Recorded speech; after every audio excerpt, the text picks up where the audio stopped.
We begin today with a riddle. Its answer gives us insights into the unlikely origin of theoretical ecology. What do sharks and machine guns have in common? The answer may surprise you.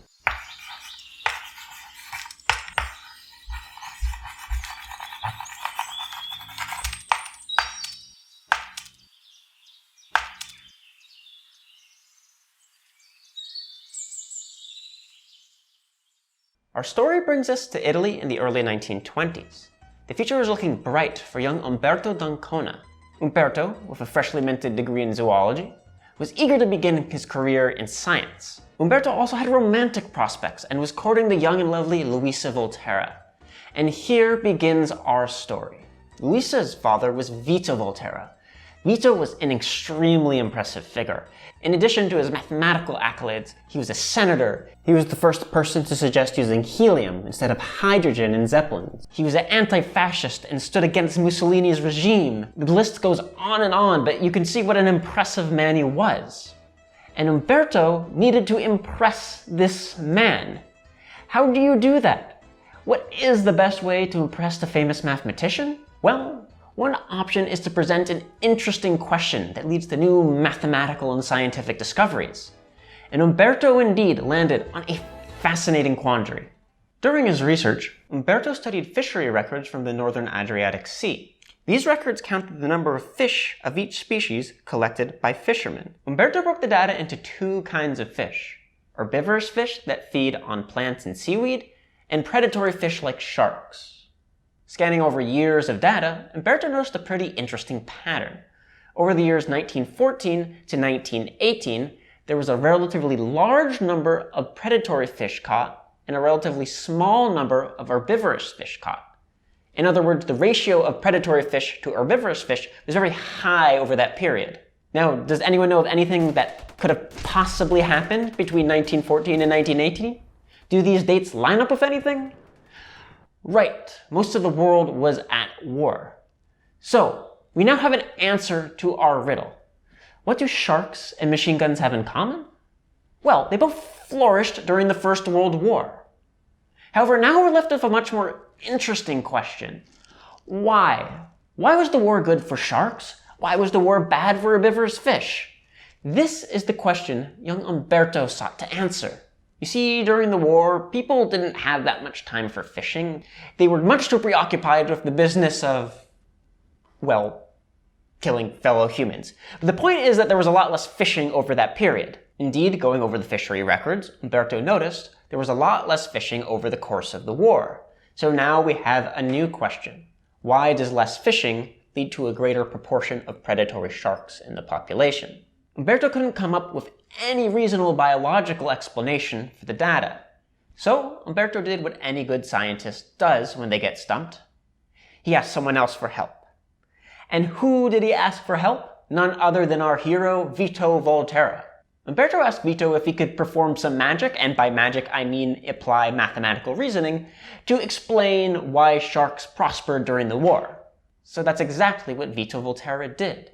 He translated the process of sharks preying on herbivorous fish and how fishing affects that process into the language of mathematics. And so pretty amazingly, the unfortunate history of humankind, plagued by war and death, led to this experiment, and its results would give us the basis of theoretical ecology. An important side note, at about the same time Vito Volterra did his work, a mathematician and statistician by the name of Alfred Lotka also developed similar equations. The model we're about to talk about is referred to as the Lotka-Volterra equations in the ecological literature. So Lotka deserves just as much credit as Volterra. I'm telling the story from Volterra's perspective because I find it addresses a particularly motivating biological scenario, and I just find the story pretty interesting in general. Volterra's model considered two species of fish. One, a predator, which we'll call the shark, and two, an herbivorous fish that the shark feeds on. We'll call that the prey. The idea was to develop a general mathematical model for the predator-prey dynamics, and then examine how introducing fishing affects the outcome. So we can first understand the model, we'll talk about it in the absence of fishing. For the prey species, Volterra made the simplest possible assumption: exponential growth. The idea was that each individual fish produces offspring, new fish at a roughly constant rate. If the prey species was left entirely on its own, it would continue to reproduce and reproduce until it would eventually fill up the entire ocean. This assumption is obviously a bit of a stretch, but it was a first attempt at revolutionizing how we think about the natural world, so we'll give Volterra a break. For the shark, Volterra made 3 key assumptions. First, sharks eat their prey at some rate that depends on their ability to catch them and how many prey items there are. So if you're a shark and prey is really common, it's not too difficult to catch your meal. For example, if you triple the number of prey items, then each shark will triple the number of prey it eats. The second assumption is that the shark needs to eat prey in order to reproduce. The idea is that sharks, at least female sharks, need energy in order to reproduce. So, Volterra assumed that the number of offspring a shark can have is proportional to the number of fish it eats. And in this imagined scenario, sharks convert their prey into new sharks immediately. There's no time lag between eating a fish and giving birth if you're a shark. There's no gestational period, there's no time of development of a baby shark into an adult shark. It's like sharks have some sort of matter converter where they eat their prey and then pop out a baby shark. So again, not really high marks for biological realism. However, these assumptions make the math of the model a lot simpler. And especially in the 1920s, when we didn't have fancy computers to simulate the world for us, simplifying your mathematics made it possible to actually analyze them. The third assumption is that sharks have a predefined lifespan. So if you had a population of sharks and no prey, the population would eventually die out because sharks don't have any access to their food, and thus they can't reproduce. So, equipped with this very simple model, what happens if you let the predator-prey dynamics play out? Well, you get something like this. This plot shows shark and prey abundance on the y-axis. Shark abundance is in yellow, and prey abundance is in purple.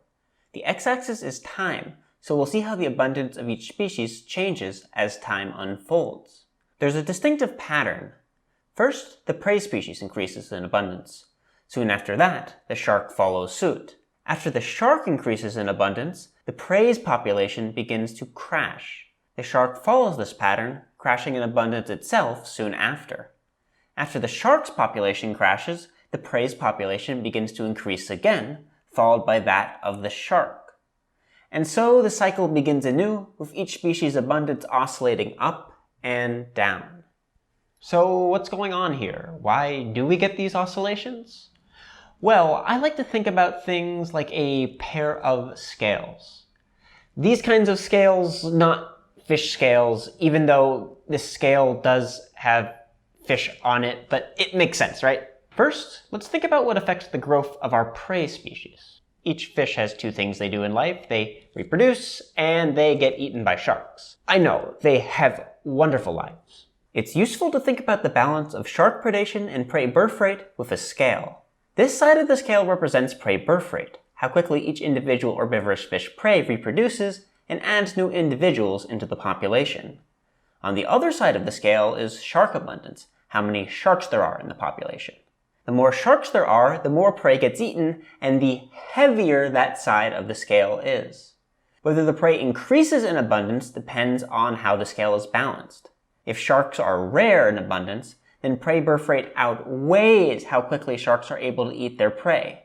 Therefore, the prey increases in abundance. However, as sharks become more and more common, the shark abundance side of the scale becomes heavier and heavier.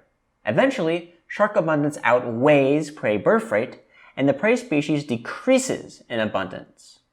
At some point, the scale balances out.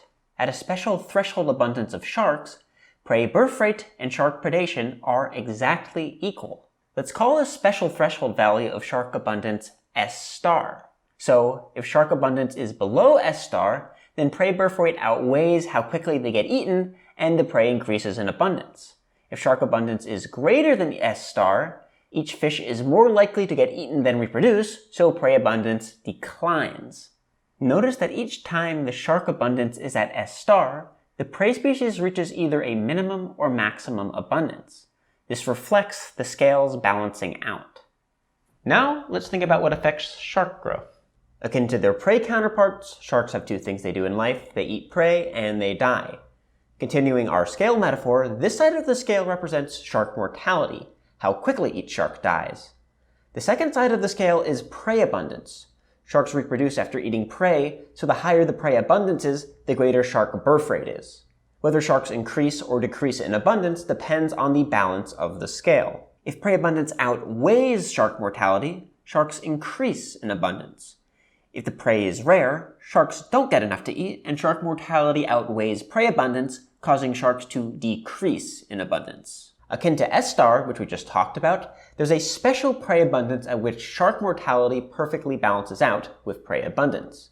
Let's call the special threshold value of prey abundance P-star. If prey abundance is greater than P-star, the average shark can eat and reproduce faster than they die, therefore shark abundance increases. If prey abundance is below P-star, shark mortality outweighs how quickly the average shark can eat prey and reproduce. Therefore, shark abundance declines. The key idea is that there's a feedback between shark abundance and prey abundance. As prey abundance increases, it eventually passes P-star. After this, prey availability outweighs shark mortality, so sharks begin to increase in abundance. Both species increase in abundance until sharks hit S-star.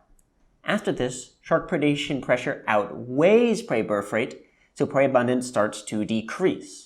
Prey abundance decreases and eventually passes below P-star once again. After this, there's no longer enough prey to sustain the sharks, so the sharks begin to decrease in abundance once again. Shark abundance will eventually fall below S-star once again, allowing the prey to increase in abundance. And so the cycle begins again. Sharks fluctuate around S-star, and the prey fluctuates around P-star. This itself was a pretty interesting result. While biologists had long observed that populations fluctuate in abundance, these fluctuations were usually attributed to external factors like seasonal variation in temperature or precipitation. That fluctuations can just stem from interactions between prey and predator was a novel contribution to how the dynamics of populations might unfold. An interesting detail about the fluctuations is that they depend on how initially out of balance each species is from S-star and P-star. In theory, if sharks were exactly at S-star and prey was exactly at P-star, both of the scales would be balanced. Therefore, there would be no fluctuations. However, just a small push, and the oscillations will begin and continue. How high the oscillations go depends on how far the scales are displaced from S-star and P-star. However, we've still yet to answer our question. Why was World War I good for sharks? Why does less fishing lead to a greater proportion of predatory sharks in the population? To answer our question, we need to evaluate what happens to S-star and P-star when we add fishing into the equation. The values S-star and P-star are fundamental values of the predator-prey system. They are the center point of each species' abundance.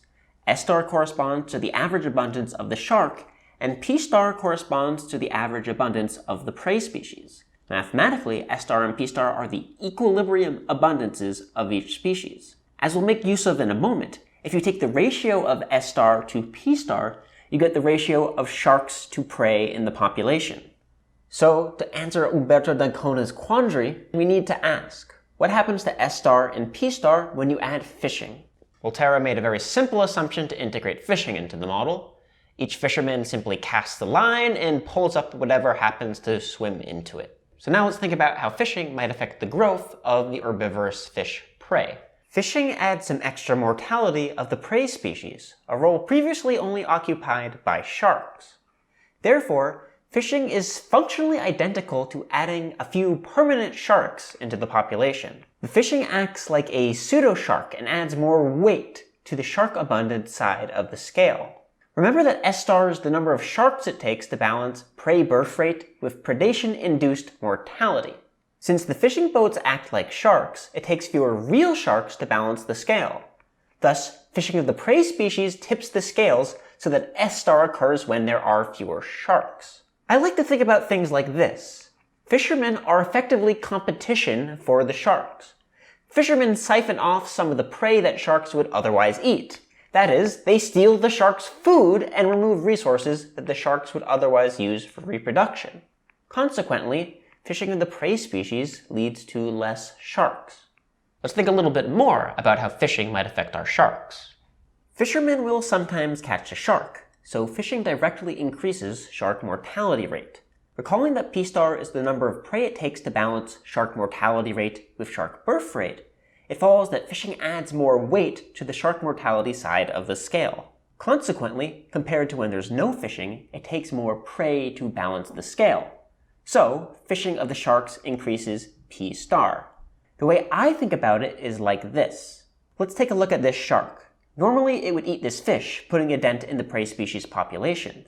However, if we add fishing, there's a chance a fisherman will catch the shark before it captures its meal. Thus, fishing increases the chance a shark dies before it can eat enough food to reproduce. Therefore, as compared to when there's no fishing, prey abundance has to reach a higher level before the average shark can eat enough to reproduce during its lifetime. The overall result? The fishing of sharks increases prey abundance. Putting it all together, fishing tips the scales in such a way that more fishing leads to more prey, higher P star, and less sharks, lower S star. Recall that the ratio of sharks to prey is equal to S star divided by P star. This plot shows S star divided by P star on the y-axis and the intensity of fishing on the x-axis. The higher the ratio, the higher proportion of sharks in the population. As you see, the less fishing there is, the higher the ratio of sharks to prey. Conversely, the more fishing there is, the lower the ratio of sharks to prey. And so finally we see that Lotka-Volterra's model matches what Umberto d'Ancona observed during the low fishing period of the First World War. I personally find these results pretty counterintuitive. My first instinct, if you add more fishing of the prey species, would be that it would lead to less of the prey species. However, we see that it leads to less sharks because the fishing of the prey species simply decreases how high the shark abundance can grow until the prey species starts to decline. Similarly, I would really expect fishing of sharks to lead to less sharks. However, that's not what we see. More substantially, its effect allows the prey abundance to build to a higher level before sharks are able to grow in abundance. Therefore, more fishing of sharks leads to more prey, but doesn't really affect how many sharks there are on average. These kinds of counterintuitive results really highlight how useful ecological modeling can be. Rito's prediction about predatory fish and fishing also have interesting applications in agriculture.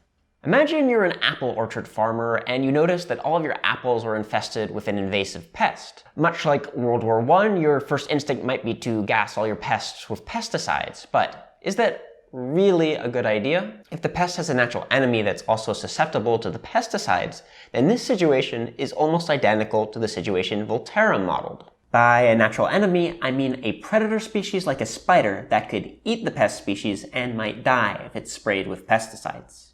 The pest would be analogous to the herbivorous fish prey, the pest's predator would be analogous to the shark, and the pesticides would be analogous to the fishing.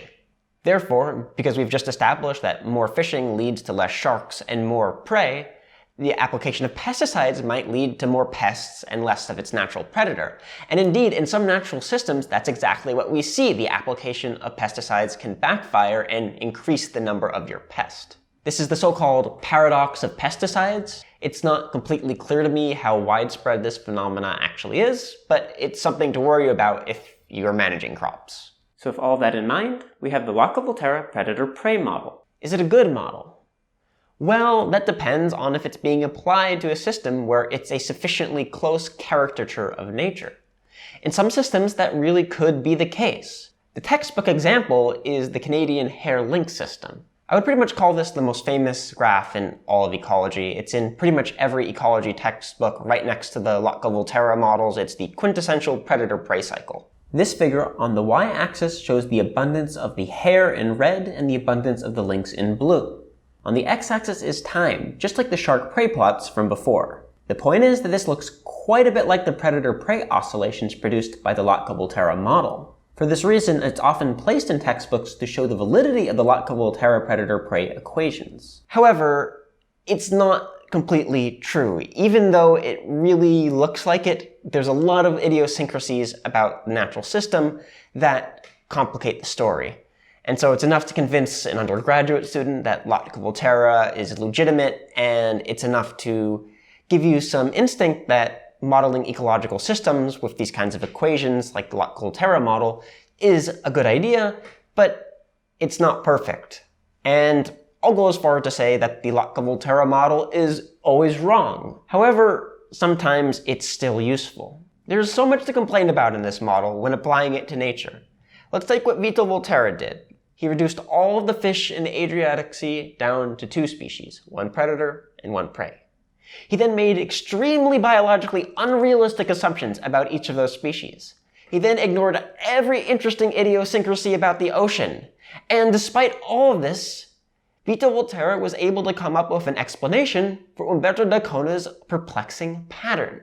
From my perspective, this massive reduction in complexity, yet still coming up with an answer, is an overwhelming success. And maybe that encapsulates what theoretical ecology, in a nutshell, is all about. Reducing complexity, coming up with an explanation. In summary, theoretical ecology has grown quite a bit since the time Lotka-Volterra investigated the mysteries of the North Adriatic Sea. However, every year, hundreds of papers are either influenced or directly make use of the Lotka-Volterra model. The names Lotka and Volterra will be forever enshrined in the history of theoretical ecology, and for good reason. Thanks for watching the video. This is my first video, and I really hope you enjoyed it. If you did, think about liking and subscribing to the channel. I'm planning a long series on theoretical ecology and theoretical evolutionary biology, and I can't wait to share more with you.